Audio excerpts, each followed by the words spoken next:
ನಮಸ್ತೆ, ನನ್ನ ಯೂಟ್ಯೂಬ್ ಚಾನಲ್ಗೆ ಎಲ್ಲರೂ ಹೇಗಿದ್ದೀರಾ? ನಾನು ಚೆನ್ನಾಗಿದ್ದೀನಿ, ನೀವು ಚೆನ್ನಾಗಿದ್ದೀರಾ ಅಂದ್ಕೊಂಡಿದ್ದೀನಿ. ಶ್ರಾವಣ ಶನಿವಾರ ಅಕ್ಕವ್ರ ಮನೆಗೆ ಹಬ್ಬಕ್ಕೆ ಹೋಗಿದ್ದೆ. ಹಂಗಾಗಿ ಬೆಳಗ್ಗೆ ಬೇಗ ಎದ್ಬಿಟ್ಟು ಬಂದು ನಮ್ಮ ಮನೇಲೆಲ್ಲ ಎಲ್ಲ ರೆಡಿ ಮಾಡಿ ಪೂಜೆ ಎಲ್ಲ ಈ ಥರ ಪೂಜೆ ಎಲ್ಲ ಮಾಡಿದೆ. ಇವತ್ತು ಶ್ರೀಕೃಷ್ಣನ ಜನ್ಮಾಷ್ಟಮಿ ಹಾಗೆ ಶ್ರಾವಣ ಶನಿವಾರ, ಅದಕ್ಕೋಸ್ಕರ ಈ ಥರ ಎಲ್ಲ ಪೂಜೆ ಮಾಡಿ ಆಮೇಲೆ ಟೈಮ್ ಬಂದುಬಿಟ್ಟು 9:30 ಏನೋ ಆಗಿತ್ತು ನಾನು ಪೂಜೆ ಮಾಡಿದಾಗ. ಇನ್ನೂ ಅಡುಗೆ ಮಾಡಿರಲಿಲ್ಲ. ಪೂಜೆನೇ ಬೇಗ ಮುಗಿಸ್ಬಿಡೋಣ ಅಂದ್ಬಿಟ್ಟು ಬೇಗನೆ ಬಂದು ಬಾಗಿಲೆಲ್ಲೇನೂ ತೊಳೆದಿರಲಿಲ್ವಲ್ಲ, ಬಾಗಿಲೆಲ್ಲ ಒರೆಸಿ ಎಲ್ಲ ಮಾಡೋಷ್ಟೊತ್ತಿಗೆ 9:30 ಆಗೋಯ್ತು. 8 ಗಂಟೆಗೆಲ್ಲ ಬಂದಿದ್ದೆ ನಾನು. ಹಂಗಾಗಿ 1.5 ಅವರ್ಗೆ ಇಷ್ಟು ಕೆಲಸ ಮಾಡಿದ್ದೀನಿ. ಇದು ನಾನು ಮಾಡಿರೋದಲ್ಲ ವೀಡಿಯೋ, ನನ್ನ ಮಗ ಮಾಡಿರೋ ವೀಡಿಯೋ. ಇವತ್ತು ನನ್ನ ಮಗ ಫಸ್ಟ್ ಟೈಮ್ ವೀಡಿಯೋ ಮಾಡಿರೋದು ನಮ್ಮ ಮನೆಯಲ್ಲಿ. ನಾನು ನೋಡಿ ಇಲ್ಲಿ ಅಡುಗೆ ಮಾಡ್ತಾಯಿದ್ದೀನಿ. ನನ್ನ ಮಗ ಮಾಡಿರೋ ವೀಡಿಯೋಗೆ ನಾನು ವಾಯ್ಸ್ ಕೊಟ್ಟಿರೋದು. ನೋಡಿ, ನಾನು ಅಕ್ಕ ಹೂರಣ ಕೊಟ್ಟು ಕಳಿಸಿತ್ತು ಸ್ವಲ್ಪ, ಒಬ್ಬಟ್ಟು ಮಾಡೋಣ ಅಂದ್ಬಿಟ್ಟು ಮಾಡ್ತಾಯಿದ್ದೀನಿ.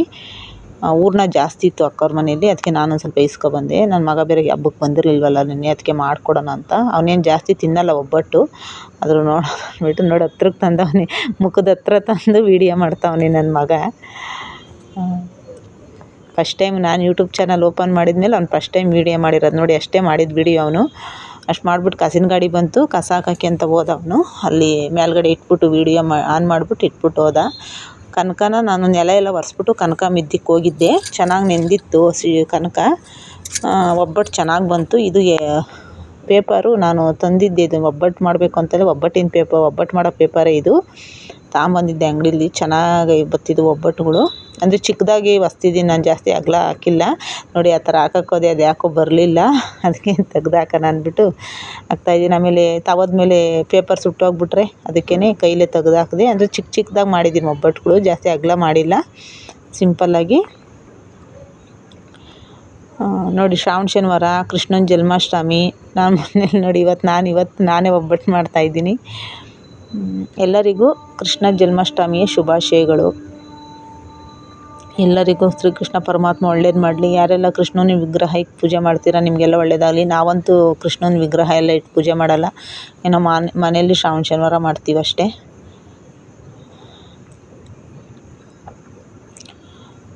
ಇವತ್ತು ನಾನು ಶ್ರಾವಣ ಶನಿವಾರ ಆಗಿರೋದ್ರಿಂದ ನಮ್ಮ ಮನೇಲಿ ಸ್ವಲ್ಪ ನಾನು ದಾಸಪ್ಪನವ್ರಿಗೆ ಕರ್ಕೊಬಂದು ಗೋವಿಂದನ ಇಕ್ಸೋಣ ಅಂದ್ಕೊಂಡೆ.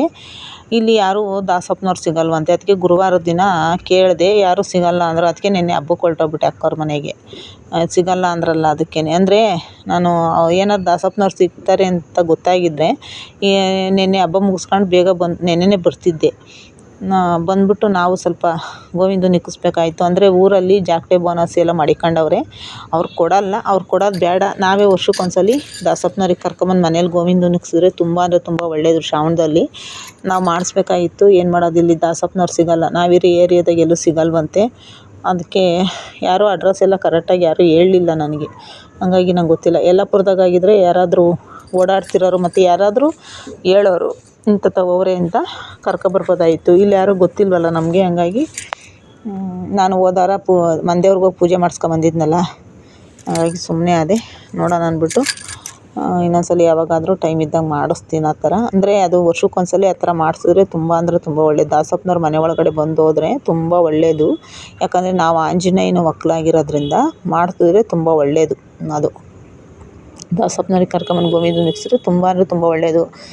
ಮಗನಿಗೆ ಒಳ್ಳೇದಾಗ್ತೈತೆ ಅಂತ ನಾನು ನೋಡಿದೆ.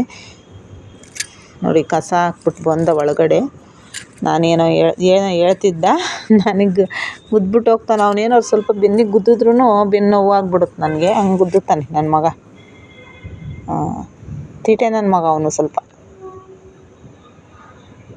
ನಾನು ಒಬ್ಬಟ್ಟು ಇನ್ನೂ ಸ್ವಲ್ಪ ಐತೆ, ಎಲ್ಲ ಒಸಿಬೇಕು. ಎಷ್ಟು ಬೇಗ ನೋಡಿ ಎಷ್ಟು ಬೇಗ ಒಬ್ಬಟ್ಟು ಆಗೋದು. ಅಂದರೆ ಹೂರಣ ರೆಡಿ ಇತ್ತಲ್ವ, ಹಸಿಟ್ಟು ಮಿದ್ಕೊಂಡು ಮಾಡೋದು ಎಷ್ಟು ಬೇಗ ಆಗೋಗ್ಬಿಡುತ್ತೆ. ನಾನು ಹಬ್ದಲ್ಲಿ ಯುಗಾದಿ ಹಬ್ದಲ್ಲಿ ಒಬ್ಬಟ್ಟು ಮಾಡಿದ್ದಿದ್ದು ಇವತ್ತೇ ಮಾಡ್ತಾಯಿರೋದು. ಅದು ಅಕ್ಕ ಕನಕ ಹೂರಣ ಕೊಟ್ಟು ಕಳಿಸಿದ್ದು ಮಾಡ್ತಾಯಿದ್ದೀನಿ, ಇಲ್ಲಾಂದರೆ ಮಾಡ್ತಾಯಿರಲಿಲ್ಲ ನಾನು ಈಗಲೂ. ಯಾಕಂದರೆ ಎಲ್ಲ ರೆಡಿ ಮಾಡ್ಕೊಂಡು ಮಾಡುವಾಗ ಬೇಜಾರಾಗ್ಬಿಡ್ತಿತ್ತು. ಅದಕ್ಕೇ ನನ್ನ ವಿಡಿಯೋ ನೋಡಿದ್ದಕ್ಕೆ ಧನ್ಯವಾದ.